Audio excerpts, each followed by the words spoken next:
Hello everyone, welcome back to this football second part that we are starting today.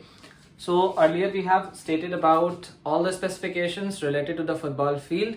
Now we are going to proceed with the circumference, means the part related with the football, players and then time.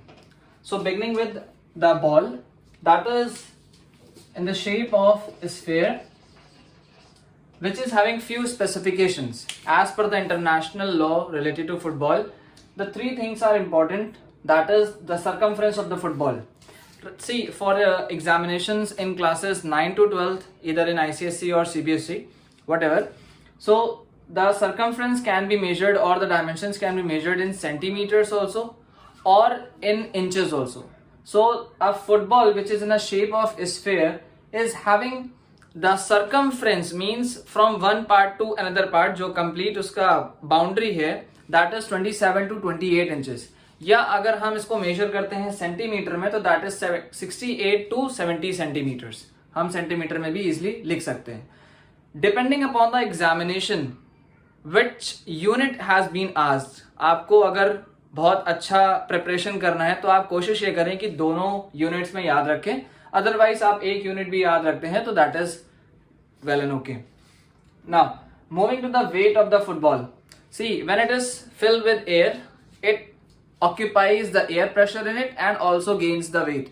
So the weight of the football should not be less than 410 grams and should not be more than 450 grams. So the ideal range for a football is 410 to 450 grams. Now moving to the next, that is air pressure. कई जगहों पर air pressure के question arise होते हैं, कई जगहों पर air pressure question नहीं भी अराइज होते हैं. But for remembrance you can go ahead with this. That is 600 to 1100 ग्राम पर सेंटीमीटर स्क्वायर. ये आपका फुटबॉल का एयर प्रेशर एटलीस्ट के बीच में होना चाहिए. इससे कम ना हो और इससे ज्यादा ना हो.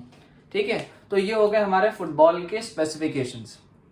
बात करते हैं प्लेयर्स की. जैसे कि हम लोग पहले भी पढ़ चुके हैं that as the cricket is having 11 players that are playing, in the same way the football game is also having 11 players. Means one is the goalkeeper and rest of the 10 are the players in the different position as per the attacking and as per the defending. Now along with this there are 7 extra players that is called as substitutes.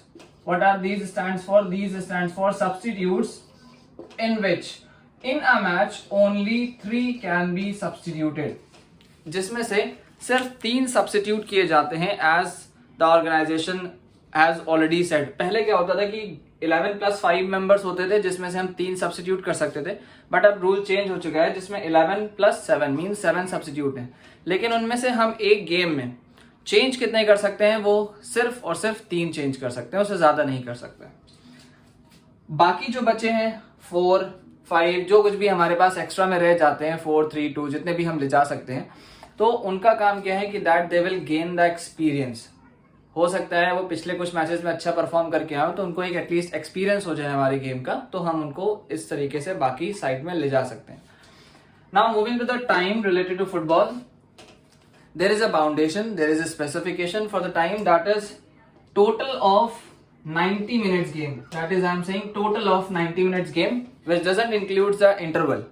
So the break is there, that is 45 minutes first half, then 10 to 15 minutes the break will be there. As per the organization, what type of matches is there? Means it is a first round knockout tournament, or maybe in quarters, maybe in semis, maybe in finals. As per the organization, the time may vary for interval. It is 10 to 15. ये सिर्फ exactly 10 नहीं है, 10 minutes, ये 10 से 15 हो सकता है. And the next again that is 45 minutes match. अब मैच जरूरी नहीं है कि 90 मिनट्स में ही फाइनलाइज हो जाए और खत्म हो जाए. इट मे बी पॉसिबल कि 90 मिनट्स के बाद अगर दो टीम के गोल टाई हो जाते हैं तो उन्हें कैसे प्रोसीड करना है. तो इसके अलावा और भी हमारी कुछ स्पेसिफिकेशंस हैं, उन्हें पढ़ते हैं. फिर बाद में देखेंगे कि अगर हमारा गोल टाई होता है तो what will be the result. Either it may be a penalty kicks और may be the extra time. Okay. Okay, now beginning with the next part, that is start and restart of a match and describing about the kickoff. So beginning with the start and restart of a match, that is a coin toss will be there between the captain of two teams, A and B versus those who are playing X or Y, anyone, if there is a match between X versus Y, right? So the first team or the second teams in these, anyone who has won the toss, suppose X has won the toss, so he is having the option either to choose any one of the side to attack first. Either one side means either one goal post, right? कि हम इस तरफ attack करेंगे या field के इस तरफ attack करेंगे. So there are two ends on the field. So he means the captain can decide either any one of the goalposts to attack the first.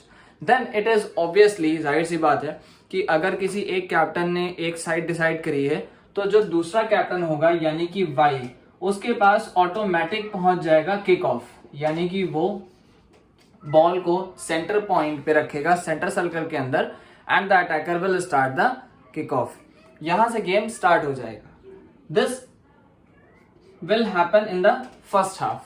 Now in the second half what will happen, it goes on interchange. अब होगा क्या कि हमारा 45 minutes का match complete हो गया, तो next 45 minutes में जब मैच रीस्टार्ट होगा जिसकी बात हमने करी, तो वो कैसे होगा. So the first, that is the X team who has taken the goal post first as a choice, Y is taking kick off. अब ये बदल जाएगा, वाई की टीम अब किक ऑफ नहीं करेगी, जो इनके पास एक साइड थी वो इंटरचेंज होकर के दूसरी तरफ चली जाएगी, and x will start with the kick off. अब सेकेंड हाफ की अगर हम बात करेंगे तो सेकेंड हाफ में पहले एक्स के पास चॉइस नहीं थी, वाई ने किक ऑफ से स्टार्ट किया, तो यहां पर कौन स्टार्ट करेगा, x team will restart the match after 45 minutes. This is how the start and restart of a football match happens. Now moving to the next point, that is what is kickoff. अब जब ये kickoff कर रहे हैं, मतलब ball centre point पे रख के शुरू कर रहे हैं, गेम स्टार्ट कर रहे हैं, तो ये kickoff है क्या, कैसे लिया जाएगा. Moving ahead, that is the kickoff means the way of starting and restarting a match. I had already written here, writing थोड़ी सी मेरी खराब है, but please cooperate. That is the way of starting and restarting the match, that is called as the kickoff. The first point कहां से लेते हैं, at the start of the match. जब भी मैच स्टार्ट होगा तो बॉल सेंटर सर्कल के अंदर सेंटर पॉइंट पे रखी जाएगी, वहां से मैच स्टार्ट किया जाएगा. आफ्टर अ गोल, अब सपोज किसी एक टीम ने यानी कि एक्स टीम ने 10 मिनट के अंदर 15 मिनट के अंदर एक गोल हिट कर दिया, तो बॉल वापस से सेंटर पॉइंट पे लेकर के आएंगे और वाई की टीम के मेंबर जो है वो उसे स्टार्ट करेगा. So that is the restart of the point, restart of the match, that is after a goal can be scored. Now the third one is that is a start of the second half. जैसे कि मैंने अभी यहां पे बात करी start and restart में, पहले हाफ में तो वाई ने किक ऑफ से स्टार्ट किया, एक्स नहीं कर पाए क्योंकि इनके पास चॉइस थी कोई भी एक तरफ का गोल पोस्ट लेने के लिए, अटैक करने के लिए. अब जब ये सेकेंड हाफ में आएंगे तो एक्स को स्टार्ट करना है, एक्चुअली स्टार्ट नहीं करना है, वो रीस्टार्ट कर रहे हैं, ठीक है, क्योंकि 45 मिनट्स ओवर हो चुके हैं. Now he is restarting the match, that is after the second half. The next point is at the start of each period of extra time.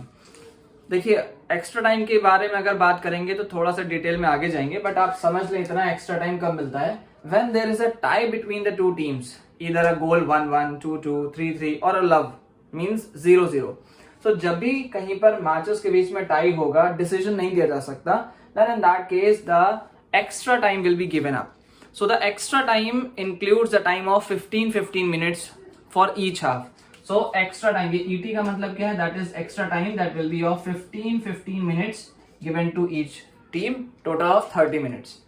Now the next one is a goal. A goal may be scored directly, जैसे कि मैंने यहाँ पे कहा after a गोल. एक गोल हम centre point पे जब बॉल शूट कर रहे हैं तब भी स्कोर हो सकता है, जब हम रीस्टार्ट कर रहे हैं तो वहां से भी कोई प्लेयर अगर कैपेबल है that he can hit the goal directly to the goal post, then he can, बहुत इजी है, अगर उसको लगता है प्लेयर को तो वो गोल हिट कर लेगा, और उसके बाद फिर से बॉल सेंटर सर्कल पे लाएंगे and the opponent will start the game of the football, right. So these all are the points related to start of a match, restart of a match and the definition of a kick off. Hope you like this. Now in the next part we will proceed with the further details related to the duties of the referee and also the assistant referee. So just watch my next video related to this. Thank you.